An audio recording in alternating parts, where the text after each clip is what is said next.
नमस्कार साथियों, स्वागत है आपका हमारे ऑनलाइन यूट्यूब प्लेटफॉर्म क्रेजी जी के ट्रिक पर। मैं हूं दिनेश साहू और आज के वीडियो लेक्चर में हम काफ़ी महत्वपूर्ण टॉपिक को डिस्कस करने वाले हैं।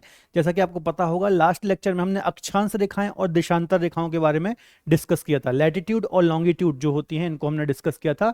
तो इसी से रिलेटेड एक महत्वपूर्ण टॉपिक है। अक्सर आपने कुछ टर्म्स सुने होंगे, जैसे कि इक्विनॉक्स क्या होता है, सोलेस्टिक क्या होता है, ठीक है, वसंत पंचमी क्या होती है, शरद पूर्णिमा क्या होती है, सूर्य का उत्तरायण कैसे होता है, दक्षिणायन कैसे होता है, हमारी पृथ्वी पर ऋतु परिवर्तन कैसे होता है। मतलब आपको पता होगा, ग्रीष्म ऋतु होती है, फिर शीत ऋतु होती है।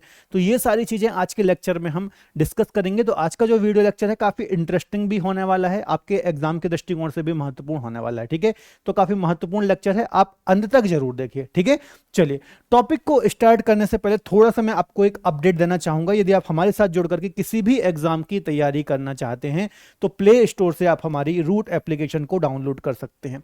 यहाँ पर आपको बहुत सारी डिफरेंट फाउंडेशन कोर्सेज मिल जाते हैं, जो कि हमारी अलग अलग एक्सपर्ट फैकल्टी के द्वारा पढ़ाए गए हैं। तो वो सारे कोर्सेज आप अवेल कर सकते हैं एक बार विजिट करके। यदि आप मुझसे ज्योग्राफी पढ़ना चाहते हैं, इंडियन ज्योग्राफी हो या फिर वर्ल्ड ज्योग्राफी हो, वनडे एग्जाम के लिए हो या फिर सिविल सर्विसेज के लिए हो, तो ज्योग्राफी के कोर्सेज मिल जाते हैं ना, फाउंडेशन कोर्सेज मिल जाते हैं। तो ज्योग्राफी के कोर्स आप अवेल कर सकते हैं, मुझसे लाइव भी पढ़ सकते हैं और रिकॉर्डेड कोर्स भी आप मेरे देख सकते हैं वहां पर। ठीक है, बहुत सारे फीचर्स आपको हमारी एप्लीकेशन पर देखने को मिल जाते हैं। इसके अलावा जीएस का एक फाउंडेशन बैच है जो कि सिविल सर्विसेज के लिए है, जिसका नाम है आरंभ। इसके पहले हमारा आरंभ 1.0 था या फिर आरंभ 1 था, और ये आरंभ 2.0 है। ठीक है, जो कि एक अपडेटेड बैच है सिविल सर्विसेज के लिए। तो ये बैच भी आप अवेल कर सकते हैं यदि आप किसी भी स्टेट पीसीएस की तैयारी कर रहे हैं तो। ठीक है, तो बहुत सारे सब्जेक्ट आपको डेप्थ में यहाँ पर मिल जाते हैं। तो इसको भी आप एक बार हमारी एप्लीकेशन को विजिट करके ये बैच भी आप एक बार देख सकते हैं। डेमो वगैरह वहां पर आपको देखने को मिल जाएंगे। ठीक है, चलिए बिना देरी किए हुए हम सीधे लेक्चर को स्टार्ट करते हैं। ठीक है, तो सबसे पहले जैसा कि आज का हमारा टॉपिक है, बहुत सारी महत्वपूर्ण चीजों को हम डिस्कस करेंगे। ठीक है, ऋतु परिवर्तन कैसे होता है, सोलेस्टिक क्या होता है, इक्विनॉक्स क्या होता है। ठीक है, तो चलिए देखिए, हमने डिस्कस कर रखा है कि ये हमारी पृथ्वी है। ठीक है, और ये 0 डिग्री अक्षांश है। ठीक है, जिसको हम इक्वेटर या फिर भूमध्य रेखा बोलते हैं। ठीक है, ये क्या है, 0 डिग्री अक्षांश है जिसको हम इक्वेटर या फिर भूमध्य रेखा बोलते हैं। इसके अलावा यहां पर एक और रेखा है जिसको हम बोलते हैं 23.5 डिग्री, ठीक है, उत्तरी अक्षांश। ठीक है, 23.5 डिग्री उत्तरी अक्षांश या फिर नॉर्थ लैटिट्यूड आप बोल लीजिए। और एक यहां पर 23.5 डिग्री दक्षिणी अक्षांश या फिर साउथ सदर्न हेमिस्फीयर में आपको जो रेखा देखने को मिलेगी, इसको हम बोलेंगे मकर रेखा। ठीक है, तो ये हो गई मकर रेखा और ये हो गई कर्क रेखा, है ना। ट्रॉपिक ऑफ कैंसर और tropic of Capricorn, 23.5 degree north, 23.5 degree south, और बीच में है इक्वेटर, है ना। इसके ऊपर भी है 66.5, 66.5। ये सब हमने प्रीवियस लेक्चर्स में डिस्कस कर रखा है अक्षांश और देशांतर रेखाओं में। आप में से किसी ने यदि वो लेक्चर नहीं देखे हैं, आपको यदि ज्ञान नहीं है अक्षांश रेखाओं का, तो वो लेक्चर आप जरूर देख लीजिए। ठीक है, तो अभी हमें सिर्फ इतना पता होना चाहिए कि ये 3 महत्वपूर्ण रेखाएं हैं। ठीक है, अब दूसरी महत्वपूर्ण बात यह है कि आपको पता है कि जो सूर्य होता है, ठीक है, हमारा सूर्य होता है। अभी सूर्य को मैं थोड़ा छोटा बना रहा हूं पृथ्वी के कंपैरिजन में, तो कमेंट में बोलने मत रख जाना कि सर आपने सूर्य छोटा बना दिया। बस समझाने के दृष्टिकोण से अभी मैंने यहां पर छोटा सूर्य बना दिया है। ठीक है, तो ये हमारा सूर्य हो गया। ठीक है, अब देखिए जो सूर्य होता है ना बच्चों, इसकी सूर्य की जो लंबवत किरणें पड़ती हैं वो इसी रीजन में पड़ती हैं, 23.5 डिग्री नॉर्थ से लेकर के 23.5 डिग्री साउथ के बीच में ही सूर्य की जो किरणें हैं वो लंबवत पड़ती हैं। याद रखना, क्योंकि हमारी पृथ्वी 23.5 डिग्री झुकी हुई है।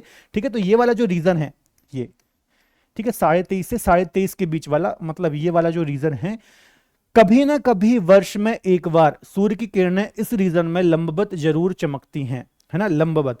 तो आपके मन में क्वेश्चन आएगा, सर बाकी का जो हिस्सा है 90 डिग्री नॉर्थ, यहाँ पर 90 डिग्री साउथ, यहाँ पर 66.5 मान लीजिए, ये 66.5 है ना, और यहाँ पर भी ये 66.5 है।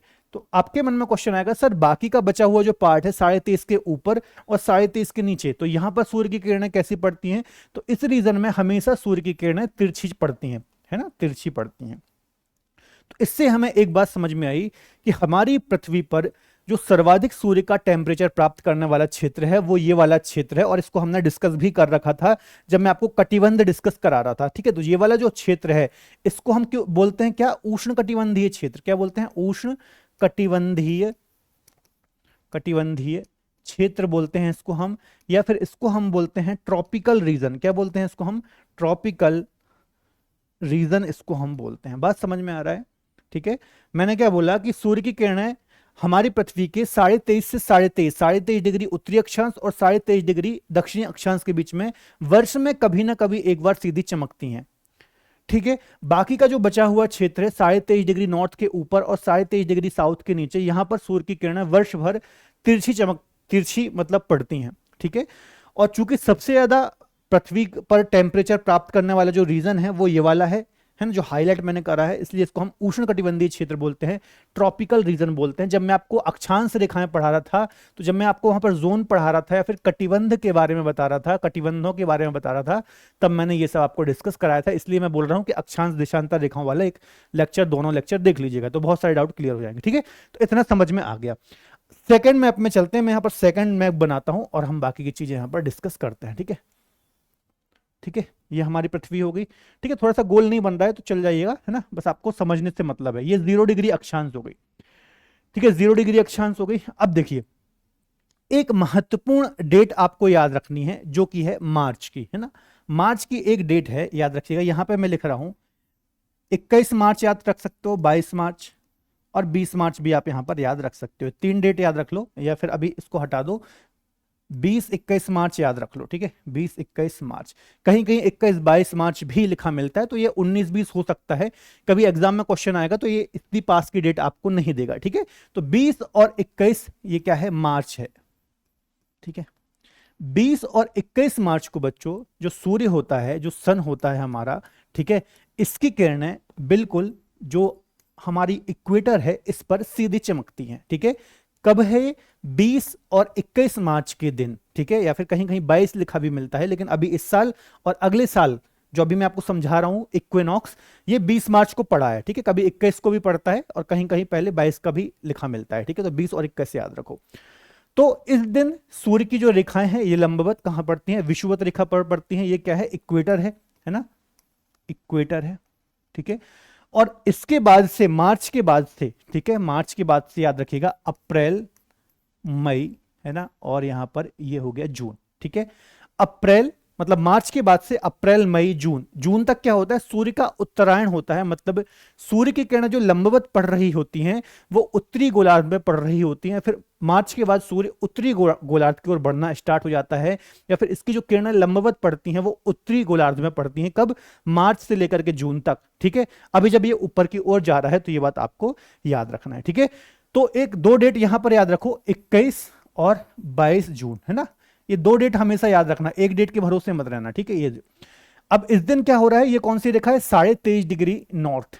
ठीक है, 23.5 डिग्री नॉर्थ, 23.5 डिग्री उत्तरी अक्षांश, इसको हम बोलते हैं कर्क रेखा या फिर ट्रॉपिक ऑफ कैंसर, इसको हम बोलते हैं। ठीक है, क्लियर है। तो क्या हुआ, मार्च में सूर्य की किरणें विषुवत रेखा पर सीधी चमक रही थी। मार्च के बाद अप्रैल आएगा, फिर मई आएगा, तो अप्रैल में यहां कहीं पर सीधी चमकेंगी, मार्च में यहां कहीं पर सीधी चमकेंगी, है ना, सॉरी, मार्च के बाद अप्रैल, मई, और फिर जून में यहां पर कर्क रेखा पर सूर्य की किरणें सीधी चमकती हैं।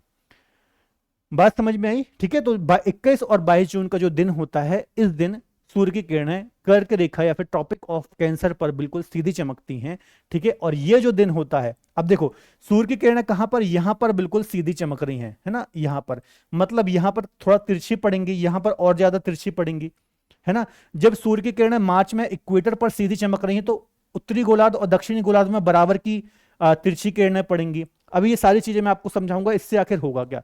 ठीक है, तो इतना समझ में आ गया। तो देखिए, जब जून के दिन 21 और 22 जून के दिन जब सूर्य की किरणें कर्क रेखा पर सीधी चमक रही हैं, तो ये याद रखिएगा उत्तरी गोलार्ध का सबसे बड़ा दिन होता है। क्यों, क्योंकि उत्तरी गोलार्ध में जो कर्क रेखा है, यहां पर सूर्य की किरणें बिल्कुल सीधी 90 डिग्री चमक रही हैं।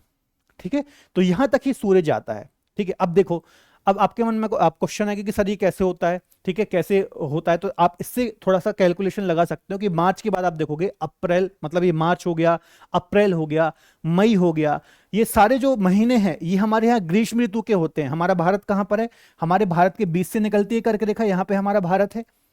ठीक है, बीचों बीच से कर्क रेखा निकलती है। मतलब जब सूर्य का उत्तरायण होगा, आपको पता होगा जनवरी फरवरी तक ठंड पड़ती है और इसके बाद से गर्मी होने लगती है। क्यों, क्योंकि सूर्य दक्षिणी गोलार्ध से उत्तरी गोलार्ध में आता है मार्च के बाद। तो अप्रैल, मई, जून, जुलाई, ये सारे गर्मी के सीजन होते हैं। और आपके मन में क्वेश्चन आएगा कि सर जून में तो हमारे यहाँ मानसून आ जाता है, वर्षा होती है। तो याद रखना है, जो वर्षा होती है ना बच्चों, जो रेनफॉल होता है, जो हमारे यहाँ मानसून आता है ना, तो ये वर्षा कोई ऋतु नहीं होती है, एक बात याद रखना है ना।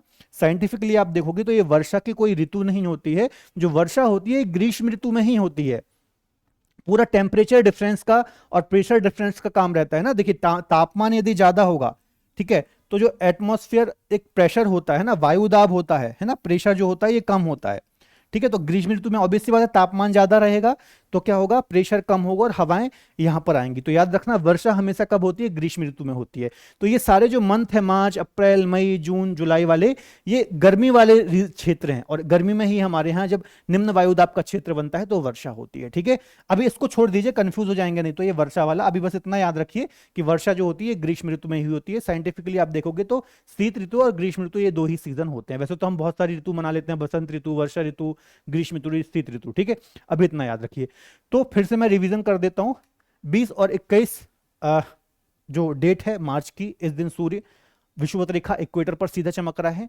और इस दिन के बाद से अप्रैल, मई, जून, है ना, जून में सूर्य कहां आ जाता है सीधा, जून में 23.5 डिग्री नॉर्थ उत्तरी अक्षांश कर्क रेखा पर सीधा चमकता है, ठीक है। इसके बाद फिर से सूर्य दक्षिण की ओर शिफ्ट होना स्टार्ट होगा, है ना।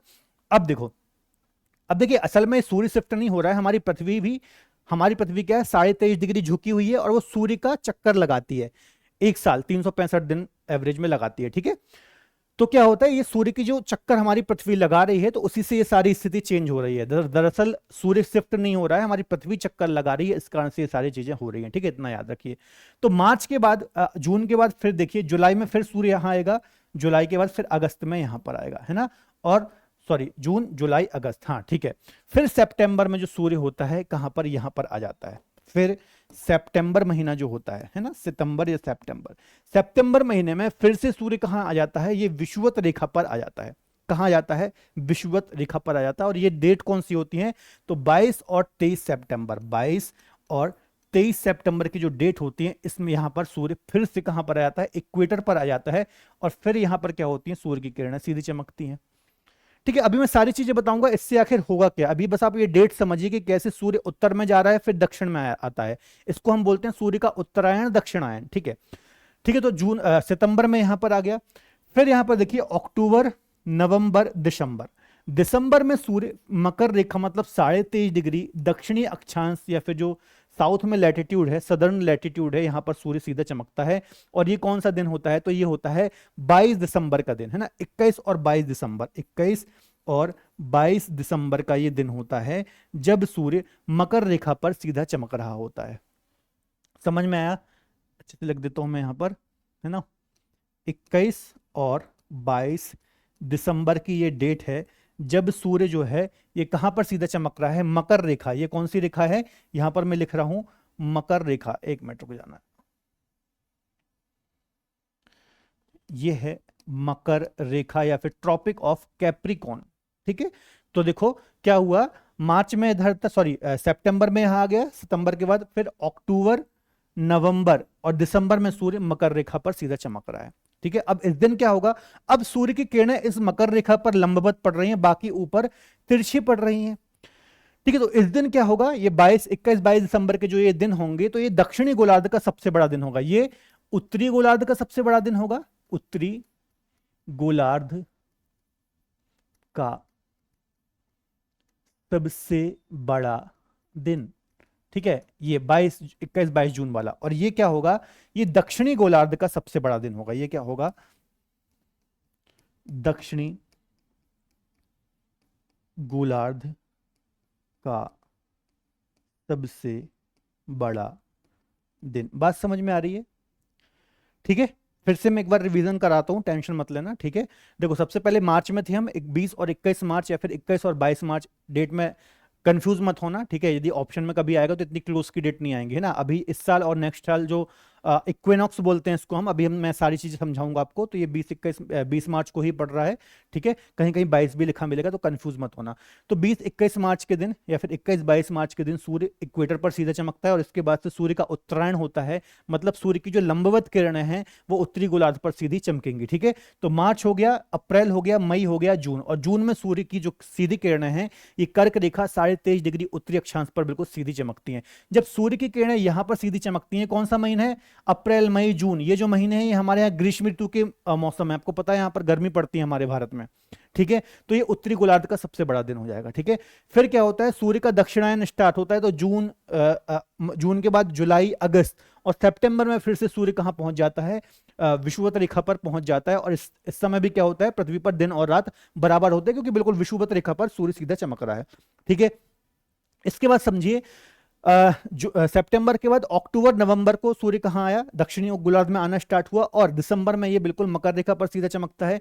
22 और 21 दिसंबर की जो ये डेट होती है, इस दिन क्या होगा, दक्षिणी गोलार्ध का सबसे बड़ा दिन होगा, क्योंकि सूर्य अब दक्षिणी गोलार्ध पर है। तो इस समय ये जो अक्टूबर नवंबर दिसंबर वाले सीजन है, इस समय यहां पर क्या होगी, ग्रीष्म ऋतु होगी, इस समय यहां पर ग्रीष्म ऋतु होगी। और हमारे यहाँ क्या होगी, शीत ऋतु होगी, क्योंकि अब सूर्य दक्षिणी गोलार्ध में है। जब सूर्य उत्तरी गोलार्ध में था जून में, मतलब अप्रैल मई जून में, तो उस समय यहां पर शीत ऋतु होती, ठीक है। तो ये पूरा सूर्य का जो उत्तरायण दक्षिणायन है ना, चूंकि उत्तरायण में सूर्य की किरणें लंबवत कहां पड़ रही हैं, उत्तरी गोलार्ध में, तो यहां पर ग्रीष्म ऋतु होगी, यहां पर शीत ऋतु होगी। जब दिसंबर में या फिर अक्टूबर से दिसंबर के टाइम पे जब सूर्य का दक्षिणायन हुआ, तो सूर्य की किरणें लंबवत यहां पड़ रही हैं दक्षिणी गोलार्ध में, सदर्न हेमिस्फीयर में, तो यहां पर क्या पड़ेगी, शीत ऋतु पड़ेगी, ठीक है। तो ऐसा होता है। तो यह हो गया दिसंबर के बाद। फिर से आप देखिए जनवरी और फरवरी में फिर सूर्य उत्तर की ओर जाता है, और फिर से मार्च में ये इक्वेटर पर सीधा चमकता है। तो इस प्रकार से पूरा ये सूर्य की किरणें जो लंबवत पड़ रही होती हैं हमारी पृथ्वी पर, तो इस प्रकार से होता है ना। अब मैंने आपको बताया पूरा मार्च से लेकर के हम पुनः मार्च पर आ गए, तो ये पूरे साल जो सूर्य की किरणें हैं वो इसी रीजन पर इसकी किरणें सीधी चमकती हैं, मतलब कर्क से मकर के बीच में। इसलिए इसको हमने क्या बोला था, ट्रॉपिकल रीजन, है ना, मतलब पृथ्वी में सबसे जो गर्म क्षेत्र होता है, ट्रॉपिकल रीजन इसको हम इसलिए बोलते हैं, उष्णकटिबंधीय क्षेत्र हम इसको इसलिए बोलते हैं क्योंकि ये सर्वाधिक जो सूर्य का तापमान है वह यही क्षेत्र प्राप्त करता है। अब यहां पर आपने एक बात नोटिस की कि जो इक्वेटर रेखा है, बीच वाली भूमध्य रेखा जो पृथ्वी को दो बराबर भागों में विभाजित करती है, तो यहां से सूर्य की किरणें वर्ष में 2 बार होके गुजरी, मतलब मार्च में और सितंबर में, ठीक है। और ज्यादातर आप देखेंगे यदि सूर्य यहां पर सीधे चमक रहा है कर्क रेखा में, तो भी इक्वेटर जो है यहां पर सूर्य की किरणें ज्यादा तिरछी नहीं पड़ रही थी। जब सूर्य दिसंबर में है तो भी इक्वेटर पर सूर्य की किरणें बहुत ज्यादा तिरछी नहीं पड़ रही थी, ठीक है। तो पृथ्वी पर सबसे जो गर्म क्षेत्र होता है वो कौन सा क्षेत्र होता है, वो ये क्षेत्र होता है इक्वेटोरियल जोन, है ना, मतलब भूमध्य रेखा के आसपास वाला जो क्षेत्र होता है ये पृथ्वी का सबसे गर्म क्षेत्र माना जाता है, ठीक है। तो ये डेट बस याद रख लो। अब हम इसको डिस्कस करेंगे कि किस डेट को हम क्या बोलते हैं, ठीक है। जैसे अब देखोगे कि सबसे पहले हमने डिस्कस किया कि सूर्य जब मार्च में, है ना, सूर्य जब मार्च में, मतलब यहां पर डेट याद रखो 20-21 मार्च, कहीं कहीं 22 भी मिल जाएगा, ठीक है। जब सूर्य 20 और 21 मार्च के दिन, ठीक है, विषुवत रेखा पर सीधा चमक रहा है, तो इसको हम बोलते हैं विषुव। क्या बोलते हैं, विषुव, या फिर इसको इंग्लिश में बोलते हैं इक्विनॉक्स। क्या बोलते हैं इसको हम, इक्विनॉक्स, है ना। इस दिन क्या होता है, संपूर्ण पृथ्वी पर दिन और रात बराबर होते हैं, है ना। पृथ्वी पर चूंकि विषुवत रेखा पर सूर्य की किरणें लंबवत पड़ रही हैं, तो इसको क्या, इस दिन क्या होगा, पृथ्वी पर दिन और रात बिल्कुल बराबर होते हैं, आपको याद रखना है। अब आपको पता होगा मार्च के टाइम पे हम बसंत ऋतु मना रहे होते हैं, और इसी को हम बसंत पंचमी भी बोलते हैं हमारे यहाँ। क्या बोलते हैं इसको हम, बसंत पंचमी, बसंत पंचमी इसको हम बोलते हैं। बसंत ऋतु होती है जब पेड़ पत्ते वगैरह गिरा देते हैं, तो ये वही वाला टाइम है, आपको याद रखना है, ठीक है। अब इसके बाद से क्या होगा, सूर्य का उत्तरायण होगा, और यहां पर एक चीज याद रखना कि दिन और रात बराबर, संपूर्ण पृथ्वी पर दिन और रात यहां पर बराबर हो जाते हैं, ठीक है। ये हो गया मार्च का।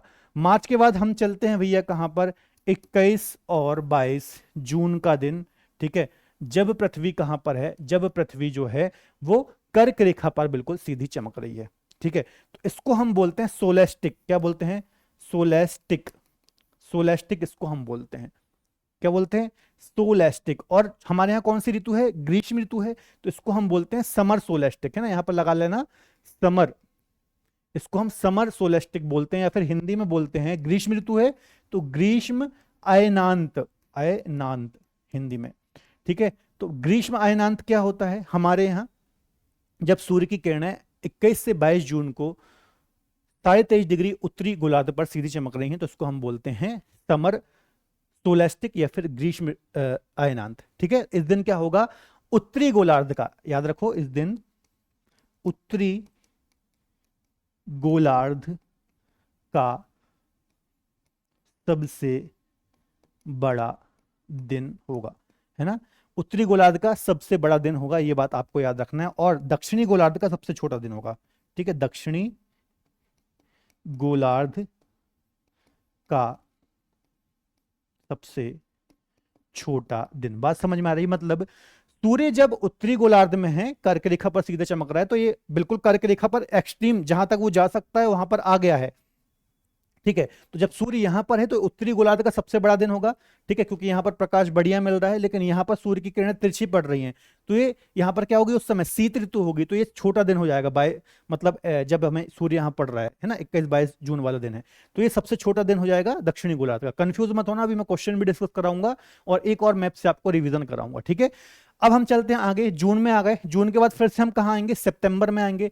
तो कौन सा? 22 और 23 सितंबर का जो दिन है, ठीक है, इस दिन कहां पर आ गया? सूर्य फिर से कहां पर आ गया? इक्वेटर पर सीधा चमक रहा है, ठीक है। तो इसको हम क्या बोलते हैं? इसको हम बोलते हैं इक्विनॉक्स ही बोलते हैं, इसको हम विषुव ही बोलते हैं। क्या बोलते हैं? इसको हम विषुव ही बोलते हैं। क्या बोलते हैं? विषुव ही बोलते हैं। और इसको हम शरद पूर्णिमा के नाम से जानते हैं, शरद पूर्णिमा या फिर शरद विषुव भी आप बोल सकते हो, शरद पूर्णिमा।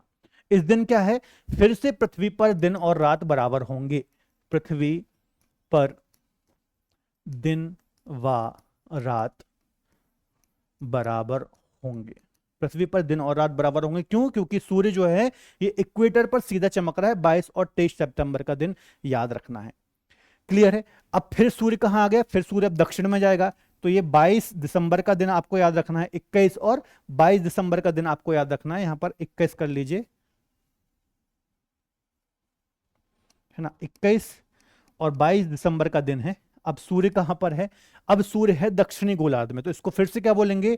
फिर से इसको हम बोलेंगे विंटर सोलेस्टिक, है ना। विंटर मतलब हमारे यहां पर इस समय क्या पड़ेगी? सर्दी पड़ेगी, है ना। दक्षिणी गोलार्ध पे नहीं, हमारे यहाँ, हमारे चूंकि हम कहाँ रहते हैं? भारत में रहते हैं। भारत के बीच से कर्क रेखा गुजरती है, तो हमारे हिसाब से यदि आप देखोगे तो इसको हम विंटर सोलेस्टिक बोलेंगे, क्योंकि 21 और 22 दिसंबर का जो दिन होता है, नवंबर दिसंबर वाला जो टाइम होता है, हमारे यहाँ शीत ऋतु पड़ रही होती है, तो इसको हम विंटर सोलेस्टिक के नाम से जानते हैं, या फिर इसको हम शीत अयनांत, क्या बोलते हैं? इसको हम शीत अयनांत के नाम से जानते हैं, ठीक है। इतना समझ में आ गया? तो बस ये चार चीज हैं, आपको याद रखना है, ठीक है।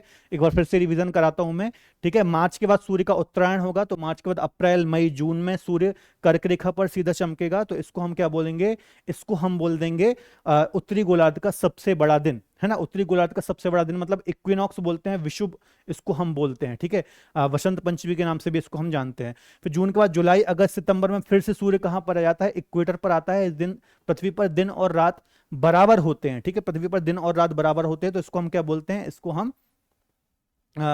इसको हम अयनांत बोलते हैं। इसको मैंने विषुव बोल दिया था। 21 और 22 जून को जब सूर्य यहां पर सीधा चमक रहा है तो इसको हम अयनांत बोलेंगे, थोड़ा सा गड़बड़ हो गया था, ठीक है।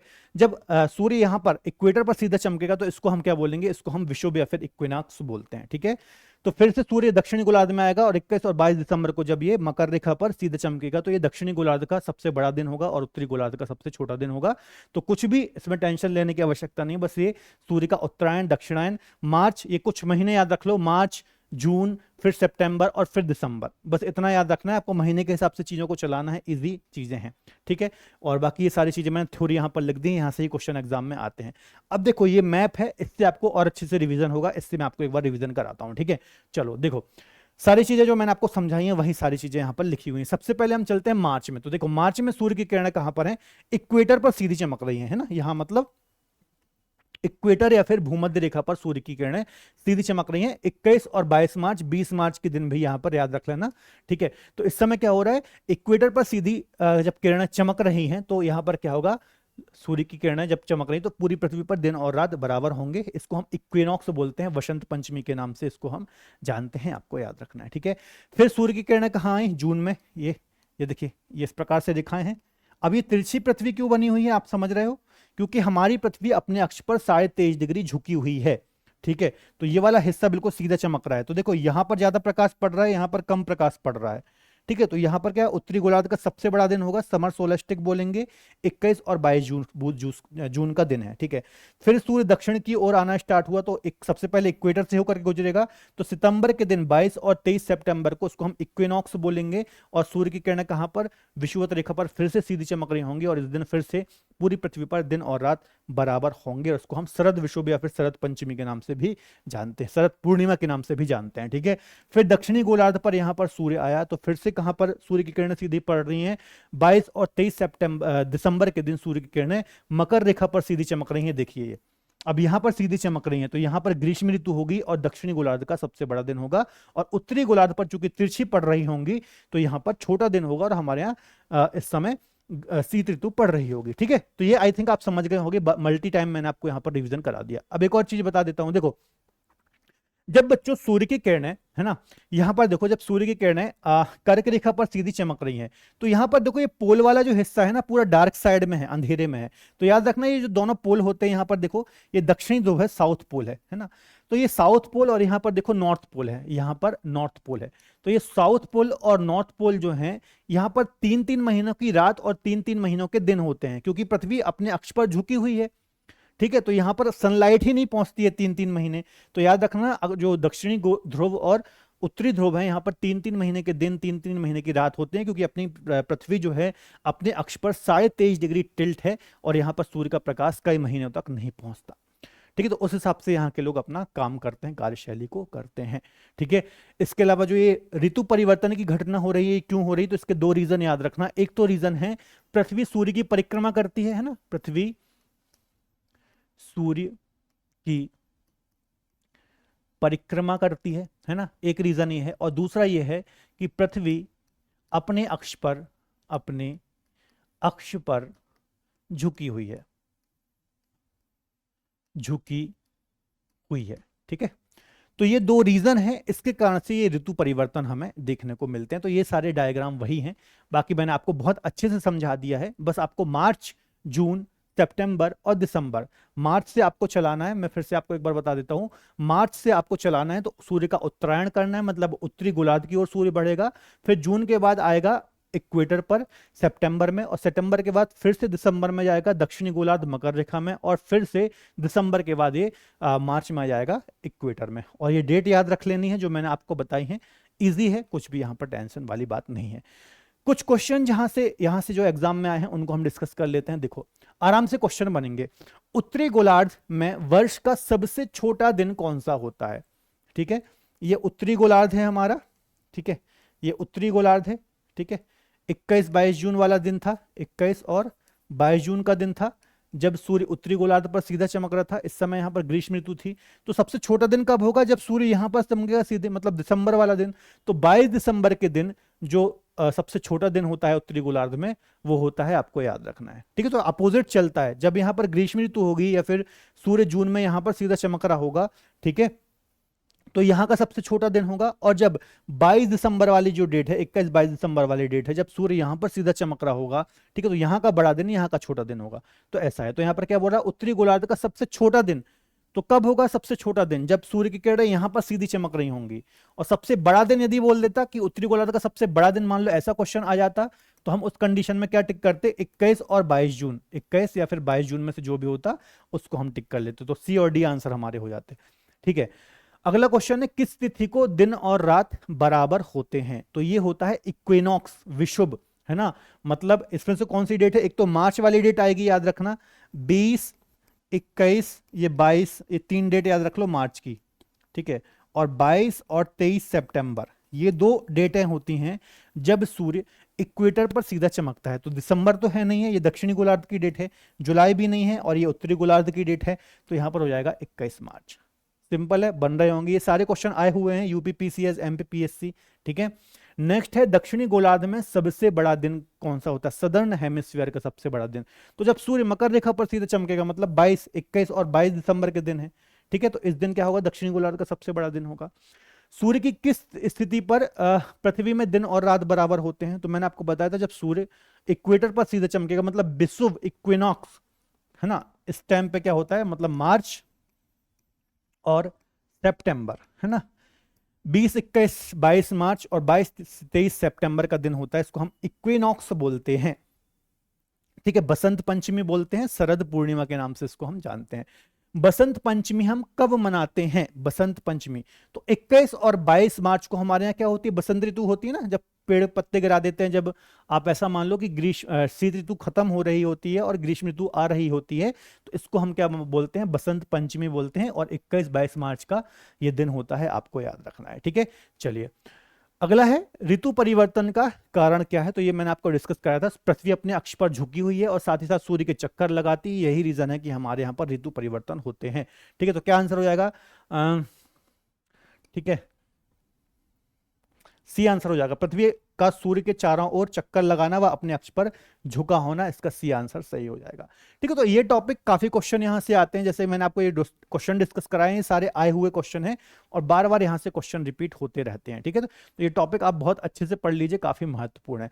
तो फिलहाल आज का लेक्चर यहां तक ही रखते हैं। यदि आप मुझसे डिटेल में जो अगर ज्योग्राफी पढ़ना चाहते हैं, इंडियन ज्योग्राफी हो, वर्ल्ड ज्योग्राफी हो, वनडे एग्जाम के लिए हो, या फिर सिविल सर्विसेज की फाउंडेशन आपको मजबूत करना हो, ठीक है, तो आप मेरा कोर्स अवेल कर सकते हैं, मुझसे लाइव भी पढ़ सकते हैं। फिलहाल आज का लेक्चर यहाँ तक ही रखते हैं, मुलाकात होगी अगले बेहतर लेक्चर में, तब तक अपना ख्याल रखिए और पढ़ते रहिए। बाय बाय, टेक केयर, जय हिंद।